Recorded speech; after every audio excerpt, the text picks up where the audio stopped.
నమస్కారం LK news కి స్వాగతం. దయచేసి అందరూ మన ఛానల్ను సబ్స్క్రైబ్ చేసుకోండి. ఛానల్ నచ్చితే లైక్ చేయండి. మీ స్నేహితులకు బంధువులకు షేర్ చేయండి.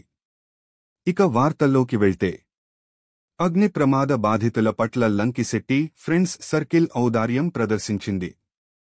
ఆదివారం పెడన పట్టణంలోని 22వ వార్డులో అగ్ని ప్రమాదంలో తాడిశెట్టి సత్యనారాయణకు చెందిన తాటాకు ఇల్లు దగ్ధమైంది. ఈ ప్రమాదంలో సత్యనారాయణ సర్వస్వం కోల్పోయి కట్టుబట్టలతో మిగిలాడు.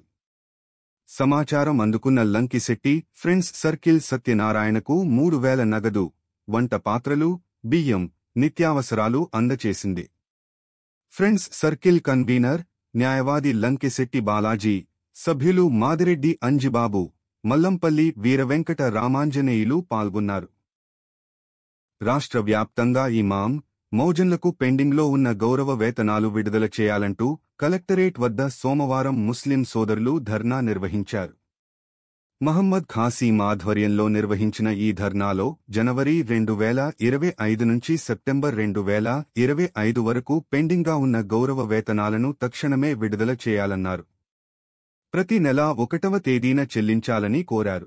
మచిలీపట్నం చిలకలపూడి ప్రాథమిక వ్యవసాయ పరపతి సంఘం వద్ద సోమవారం ఉదయం నుంచి సాయంత్రం వరకు రైతులు క్యూలో నిలబడి యూరియా తీసుకున్నారు. వివిధ గ్రామాల నుంచి పెద్ద సంఖ్యలో రైతులు తరలివచ్చారు. పిఎస్సిఎస్ అధ్యక్షుడు Meka Gangadhara Rao, TDP rural party కార్యదర్శి కాటం మధు తదితరులు పాల్గొన్నారు. రైతులకు ఎరువులు సక్రమంగా సరఫరా చేయాలంటూ సిపిఐ ఆధ్వర్యంలో సోమవారం తహసీల్దార్ కార్యాలయం వద్ద ధర్నా నిర్వహించారు. సిపిఐ మచిలీపట్నం నియోజకవర్గ కార్యదర్శి వడుగు చైతన్యకుమార్ ఆధ్వర్యంలో నిర్వహించిన ఈ కార్యక్రమంలో సిపిఐ నాయకులు మోదునూరి రామారావు, జగన్శెట్టి ఈశ్వరరావు, తాడిపర్తి రామకృష్ణ, కురగా లక్ష్మయ్య, కుమారి, తిరుమలశెట్టి పాండురంగారావు, లంకేమణి, మోకా సునీత తదితరులు పాల్గొన్నారు. ఈరోజు చిలకలపూడి సొసైటీలో యూరియా పంపిణీ కార్యక్రమం మరి ప్రతిష్టాత్మకంగా మొదలుపెట్టారు. ఈ కార్యక్రమంలో అధికారులు, మరి ఏవో గారు, మరి సొసైటీ ప్రెసిడెంట్ గారు, మరి రైతులందరికీ క్రమ పద్ధతిలో ఎరువులు అందించాలనే ఉద్దేశంతో పోలీసు ప్రొటెక్షన్ కూడా తీసుకుని అందరికీ సకాలంగా ప్రతి రైతుకి మరి యూరియా అందే విధంగా ఒక్కొక్క రైతుకి ఒక్కొక్క కట్ట ఇచ్చే విధంగా పంపిణీ చేస్తున్నారు. ఇదంతా రైతులందరూ సంతృప్తిగానే ఉన్నారు. ఇంకా కావాలన్నా తర్వాత మళ్ళీ పంపిణీ జరుగుతున్న ఉద్దేశంతో అందరూ వరుసవారీగా లైన్లో నుంచి తీసుకుంటున్నారు. తెలుగు యువత రాష్ట్ర ఉపాధ్యక్షుడు doctor Hashem బేగ్ను Andhra Pradesh minority corporation డైరెక్టర్గా నియమించినందుకు సోమవారం ఆయన నివాసం వద్ద జవ్వారుపేటలో ఘనంగా సత్కరించారు. పెద్ద సంఖ్యలో టీడీపీ నాయకులు, ముస్లిం మైనారిటీ నాయకులు ఈ కార్యక్రమంలో హాజరయ్యారు. టీడీపీ రాష్ట్ర కార్యనిర్వాహక కార్యదర్శి కొనకళ్ల బుల్లయ్యతో పాటు ఇలియాస్ పాషా, అజీం తదితరులు పాల్గొన్నారు. ఆర్టీసీ చైర్మన్ కొనకళ్ల నారాయణరావు ఇంటి వద్ద సోమవారం పేద విద్యార్థులకు ఆర్థిక సాయం అందచేశారు. పలువురు పేద విద్యార్థులకు కొనకళ్ల నారాయణరావు, కొనకళ్ల చైతన్యగణపతి విద్యార్థులకు ఫీజులు చెల్లించారు. ఈ కార్యక్రమంలో టీడీపీ నాయకుడు యార్లగడ్డ సీతారామయ్య తదితరులు పాల్గొన్నారు. సీఎం చంద్రబాబు సమర్థత వల్లనే సూపర్ 6 సూపర్ హిట్ అయిందని, ఈ సందర్భంగా ఈ నెల 10వ తేదీన అనంతపురంలో జరిగే విజయోత్సవ సభకు టీడీపీ నాయకులందరూ హాజరు కావాలని ఆర్టీసీ చైర్మన్, మాజీ ఎంపీ కొనకళ్ల నారాయణరావు పిలుపునిచ్చారు. సోమవారం తన ఇంటి వద్ద జరిగిన విలేకరుల సమావేశంలో మాట్లాడారు. కూటమి ప్రభుత్వంలో అమలు చేస్తున్న సంక్షేమ పథకాలపై వైసీపీ నాయకులు దుష్ప్రచారం చేస్తుందన్నారు. వైసీపీ పాలనలో రాష్ట్రం 10 ఏళ్ల వెనక్కి వెళ్లిందన్నారు. అభివృద్ధి, సంక్షేమాన్ని చంద్రబాబు సమానంగా తీసుకువెళ్తున్నారన్నారు. ఎవరూ ఊహించని విధంగా 14 నెలల్లో సూపర్ 6 హామీలు నెరవేర్చారన్నారు. రాష్ట్రంలో గుంతలు లేని రోడ్లు చేశారని, మహిళలకు ఉచిత ఆర్టీసీ బస్సు ప్రయాణం అందచేశారన్నారు. గూడూరు మండలం కప్పలదొడ్డి గ్రామంలో సోమవారం దేవల మహర్షి వీవర్స్ సొసైటీ వద్ద న్యాయ విజ్ఞాన సదస్సు నిర్వహించారు. ఈ సందర్భంగా న్యాయమూర్తి కెవి రామకృష్ణయ్య మాట్లాడుతూ మహిళలకు ఎదురయ్యే ఇబ్బందులపై ఉచిత న్యాయ సహాయం పొందే హక్కు ఉందన్నారు. అనంతరం న్యాయవాదులు మహిళా చట్టాల పట్ల అవగాహన కల్పించారు. ఈ కార్యక్రమంలో కార్యదర్శి ముసలయ్య, రాణి, గ్లోరీ, ఉషశ్రీ, గ్రామ సర్పంచ్ యక్కల మాధవి నాగరాజ్ పాల్గొన్నారు. మచిలీపట్నం గొడుగుపేట వెంకటేశ్వర స్వామివారి ఆలయానికి చెందిన కోట్లాది రూపాయల విలువైన గొల్లపూడిలోని ఆస్తులు అన్యాక్రాంతం కాకుండా పరిరక్షిస్తామని రాష్ట్ర గనులు, భూగర్భవనరులు, ఎక్సైజ్ శాఖ మంత్రి కొల్లు రవీంద్ర పేర్కొన్నారు. గొడుగుపేట వెంకటేశ్వర స్వామివారి ఆలయంలో పాలకవర్గ ప్రమాణ స్వీకారం చేసిన అనంతరం మొదటిసారిగా దేవాలయానికి మంత్రి కొల్లు రవీంద్ర విచ్చేశారు. ఈ సందర్భంగా ఆలయ కమిటీ చైర్మన్ వడ్లమూడి నరసింహారావు, పాలకవర్గ సభ్యులు, కార్పొరేటర్ అన్నం ఆనంద్, టీడీపీ నాయకుడు కట్ట అంజిబాబు ఘనంగా స్వాగతం పలికారు. ఈ సందర్భంగా మంత్రి మాట్లాడారు.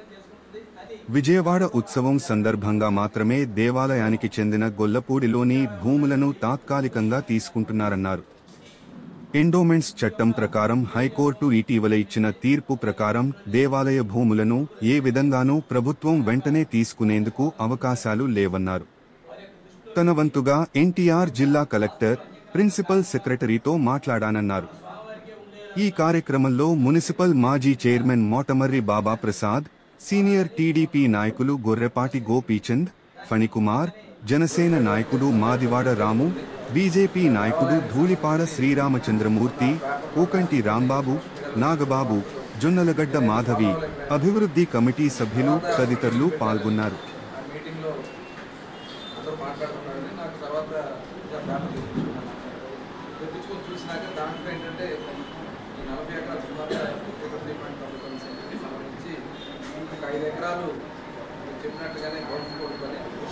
అలాగే మిగతాది ఎగ్జిబిషన్ సెంటర్ కోసం దాంట్లో ఇమీడియట్గా చంద్ర గారికి ఫోన్ చేశాను. సార్ ఇలా విజయవాడ ఉత్సవం చేస్తున్నాము, 22 నుంచి 2వ తారీఖు వరకు ఉత్సవానికి సంబంధించి ఎగ్జిబిషన్ సెంటర్ లాగా పెడదామని చెప్పి ఎంపీ గారు, స్థానిక ఎమ్మెల్యే గారు అడిగారు. దాని మీద నేను లెటర్ రాయడం జరిగిందని చెప్పాను. మరి గోల్డ్ ఫోన్ కూడా లేదండి, అయితే రాసిన మాట వాస్తవమే. ఎంపీ గారు ఇంటికి అడిగి దాంట్లో రాశాను. కమిషనర్ గారి నుంచి ఎటువంటి ఆర్డర్స్ కూడా రాలేదు. కమిషనర్ గారు ఎవరైతే మన ఈఓ గారికి, ఇన్స్పెక్టర్ గారికి ఫోన్ చేసి మీరు అలాంటిది ఏం చేయాలని చెప్పడం జరిగింది. కానీ ఈ లోపల మట్టితో లేరని చెప్పి చెప్పారు. ఇమీడియట్గా ఆపేయండి. అలాగే మన కలెక్టర్ గారు కూడా చేసి మీరు ఒకసారి ఆ డీటెయిల్స్ ఇచ్చి ఇమీడియట్గా ఆపేసామని చెప్పాను. దాంట్పట్నం గొడుగుపేటలో ఉన్న భూనీలా సమేత వెంకటేశ్వర స్వామి వారి దేవస్థానానికి సంబంధించి కొల్లపూడిలో ఉన్నటువంటి భూముల విషయం మీద కొన్ని అపోహలు, అనుమానాలు ఉన్నాయి. అలాగే రీసెంట్గా జరిగినటువంటి కొన్ని విషయాలపైన ఇక్కడ ఉన్నటువంటి అభివృద్ధి కమిటీకి కానీ, బందరపట్ల వాసులకు కానీ కొన్ని అనుమానాలు ఉన్నాయి. దాని మీద నాకు చెప్పడం, దాని మీద నేను కూడా ఇమ్మీడియట్గా సంబంధిత అధికారులతో మాట్లాడడం కూడా జరిగింది. దాని మీద ఈరోజు సమావేశం పెట్టి జరిగినటువంటి విషయాలను కూడా వాళ్ళ దృష్టిలో చెప్పడం జరిగింది. ఏదైతే వెంకటేశ్వర స్వామికి సంబంధించినటువంటి 40 ఎకరాలు భూమి విజయవాడ గొల్లపూడిలో ఉంది. చాలా విలువైనటువంటి భూమి. ఆ భూమికి సంబంధించి అక్కడ కస్టోడియన్గా ఎన్టీఆర్ జిల్లా కలెక్టర్ గారు ఉంటారు. ఎందుకంటే అది ఎన్టీఆర్ కలెక్టర్ గారి లిమిట్స్లో వస్తుంది కాబట్టి, ఎన్టీఆర్ డిస్ట్రిక్ట్లో వస్తుంది కాబట్టి కలెక్టర్ గారు. దాని మీద కలెక్టర్ గారితో నేను మాట్లాడినప్పుడు వారు ఒక ప్రభుత్వానికి, అంటే ఎండోమెంట్ డిపార్ట్మెంట్ ప్రిన్సిపల్ సెక్రటరీ గారికి ఒక లెటర్ రాశారు. ఏదైతే విజయవాడ మహోత్సవాలు జరుగుతున్నాయి, ఉత్సవాలు దసరా సందర్భంగా, ఆ ఉత్సవాల్లో ఒక ఎగ్జిబిషన్ సెంటర్ కింద పెట్టుకోవడానికి అక్కడ ఉన్నటువంటి ఆ భూమిలో ఎగ్జిబిషన్ సెంటర్ పెట్టుకుంటారని చెప్పి వారు అనుమతుల కోసం లెటర్ రాశారు. అలాగే ఇక్కడ గోల్ఫ్ కోర్ట్ కూడా ఒక స్థానిక శాసనసభ్యులు, ఎంపీ గారు అడిగారని చెప్పి ఈ 2 ప్రపోజల్స్ వారు పంపించడం జరిగింది. దాని మీద ఎండోమెంట్ డిపార్ట్మెంట్ కమిషనర్ గారి నుంచి ప్రస్తుతానికి అలాంటిది ఏం చేయొద్దని చెప్పి వారు నిలుపుదల చేయమని చెప్పారని కూడా వారు చెప్పడం కూడా జరిగింది. నేను ప్రిన్సిపల్ సెక్రటరీ గారితో కూడా మాట్లాడాను. అయితే కానీ అక్కడ మట్టి మెరక పనులు జరుగుతున్నాయని చెప్పారు. ఇమీడియట్గా ఆపేయమని చెప్పడం జరిగింది. ఎందుకంటే అక్కడ కొంతమంది రైతులకి లీజుకి ఇచ్చారు. 2026 వరకు రైతుల లీజు ఉంది. ఆ రైతులకు లీజ్ ఇచ్చిన దాని మీద రైతులతో మాట్లాడి వాళ్ళ పనులు చేస్తారని చెప్పారు. రైతులకు ఎలా హక్కు ఉంటుంది?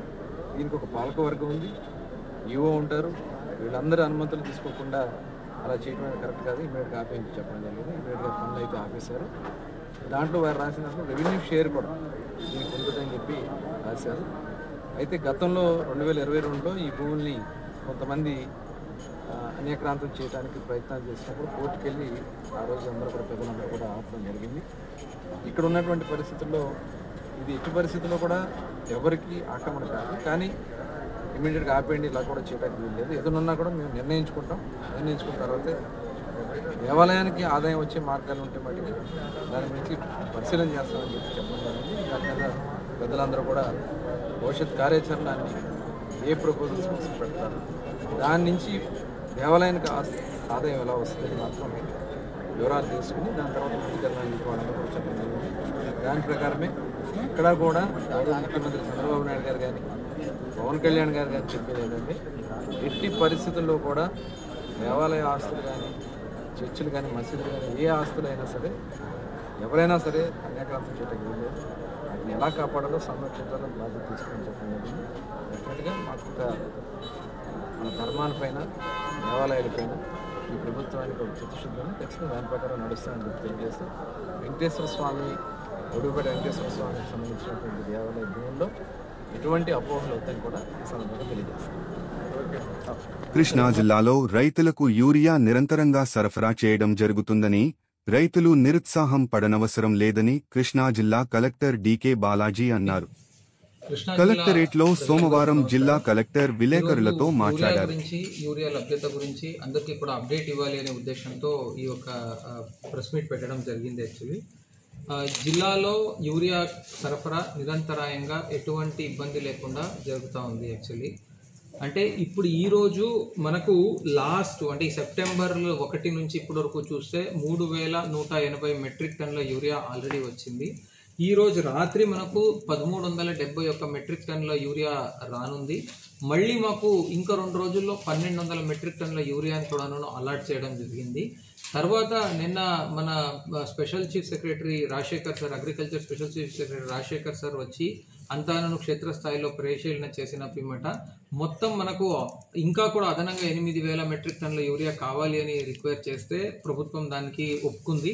సో ఇంకా రానున్న 10 రోజుల్లో మనకు నిరంతరంగా యూరియా వస్తూ ఉంటుంది కనుక రైతులు ఎవరు కూడా ఆందోళన ఆవేదన చెందే అవసరం లేదు. సో నిరంతరంగా సరఫరా ఉంటుంది. Thank you. మెడికల్ కాలేజీలపై వైసీపీ ఆరోపణలు అర్థరహితం. పిపిపి పద్ధతిలో అభివృద్ధి చేయడానికి, ప్రైవేటు పరం చేయడానికి మధ్య తేడా తెలియని అజ్ఞానులు వైసీపీ నేతలు అని రాష్ట్ర గనులు, భూగర్భ వనరులు, ఎక్సైజ్ శాఖ మంత్రి కొల్లు రవీంద్ర ధ్వజమెత్తారు. రాష్ట్రంలోని ప్రభుత్వ మెడికల్ కాలేజీలను పిపిపి పద్ధతిలో తక్కువ ఖర్చుతో అభివృద్ధి చేస్తుంటే చూసి ఓర్వలేక తప్పుడు మచిలీపట్నం మెడికల్ కాలేజ్ గురించి మాట్లాడుతూ ఉన్నారు. ఇక్కడ ఉన్న సోకాల్ నాయకులు మచిలీపట్నంలోని అతిథి గృహంలో మీడియాతో మీరు ఎంత పర్సెంటేజ్ చేశారు కార్యక్రమంలో వచ్చిన తర్వాత ఎంత పర్సెంటేజ్ చేశారు? లోగిశెట్టి స్వామి ఇవాళ ప్రైవేటీకరణ ఈ కాలేజ్ అవటం ఇది 100% government college Machilipatnam college Anand ఇలా మొత్తం ఒక 5 కాలేజీలు దీన్ని కూడా చిత్తజల్లు నాగరామ్, ఎందుకంటే వాళ్ళని ఏమన్నారు నాకు అర్థం కాదు. సుధాకర్, మార్కెట్ యార్డు చైర్మన్ ఇది కూడా వెళ్ళిపోతుందని చెప్పి వాళ్ళు నాయకుడు మాదివాడ రాము తదితరులు పాల్గొన్నారు. ప్రజలు అసహించుకుని మిమ్మల్ని 50,000 ఓట్లతో ఓడగొట్టారు. గుర్తు చేసుకోండి. ఇవాళ కట్టుబడి ఉంది ప్రభుత్వం. ఇక్కడ ఆల్రెడీ కంప్లీట్ అయింది. మీరు చేసింది కేవలం 35% వర్కులు మాత్రమే అయినాయి. 2024 తర్వాత మా ప్రభుత్వం వచ్చిన తర్వాత ఇప్పటికీ 55% పనులు దగ్గర 55 నుంచి 60% పనులు అయినాయి. ఇంకా మిగతా పనులు కూడా అవ్వాలి. దానికి డబ్బులు కూడా తీసుకురావడానికి రకరకాలుగా మేము ప్రయత్నం చేస్తూ ఉన్నాం.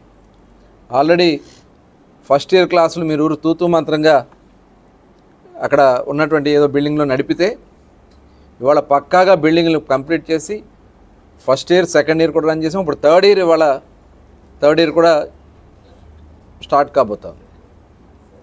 అంటే ఎంత చిత్తశుద్ధిగా మేము చేస్తామనే దానికి ఇది ఒక నిదర్శనం. అట్లాగే పీజీ సీట్ల కోసం డబ్బులు ఇస్తే ఆ పీజీ సీట్ల డబ్బులు కూడా డైవర్ట్ చేశారు. గవర్నమెంట్ ఆఫ్ ఇండియా ఎన్ఎంసీ నుంచి, నేషనల్ మెడికల్ కౌన్సిల్ నుంచి వచ్చినటువంటి డబ్బులను కూడా డైవర్ట్ చేస్తే అంటే కేవలం ఎంబీబీఎస్కే పరిమితి కావాలా ఆంధ్ర రాష్ట్ర విద్యార్థులు? పీజీ చదువుకుంటే అర్హత లేదా? ఆ డబ్బులన్నీ మీరు ఎందుకు డైవర్ట్ చేశారు? దానికి సమాధానం చెప్పాలి జగన్మోహన్ రెడ్డి గారు. ఇవాళ ఇవన్నీ కూడా చేసి, ఈ ఘనకార్యాలన్నీ కూడా చేసి, ఇప్పుడు ఏదో మెడికల్ కాలేజీల గురించి మీరు మాట్లాడుతున్నారు. దమ్ముంటే రండి. 1986లో 1986 సంవత్సరంలో ఎన్టీఆర్ హెల్త్ యూనివర్సిటీ విజయవాడలో పెట్టింది ఆ రోజు తెలుగుదేశం ప్రభుత్వం. ఎన్టీఆర్ హెల్త్ యూనివర్సిటీ పేరు మార్చడానికి మీరు ప్రయత్నం చేసినటువంటి విషయాన్ని గుర్తుపెట్టుకున్నాను. అట్లాగే దగ్గర 22 మెడికల్ కాలేజీలు చంద్రబాబు నాయుడు గారు 14 సంవత్సరాలు ఆయన ముఖ్యమంత్రిగా ఉన్నప్పుడు 22 మెడికల్ కాలేజీలని ఆంధ్ర రాష్ట్రానికి తీసుకొచ్చారు. మీరు తెచ్చింది ఎన్ని? కేవలం 5 కాలేజీలే. అవి కూడా అసంపూర్తిగా పూర్తి చేశారు. ఇవాళ ఇవన్నీ కూడా కంప్లీట్ చేయడానికి కావాల్సినటువంటి ప్రణాళికలు చేసుకుని ఇప్పుడు ప్రచారాలు చేస్తూ ప్రైవేట్ పరం చేసేస్తున్నారు, అమ్మేస్తున్నారు. ఇలాంటివి చేయటం కరెక్ట్ కాదు జగన్మోహన్ రెడ్డి గారు. మీరు మీ నాయకులు చేసినటువంటి దుర్మార్గాలన్నీ కూడా ఇవాళ బయటపడుతున్నాయి. లిక్కర్ స్కామ్లో బయటపడుతున్నాయి. ఇవాళ ఇవన్నీ కూడా బయటకు వస్తూ ఉంటే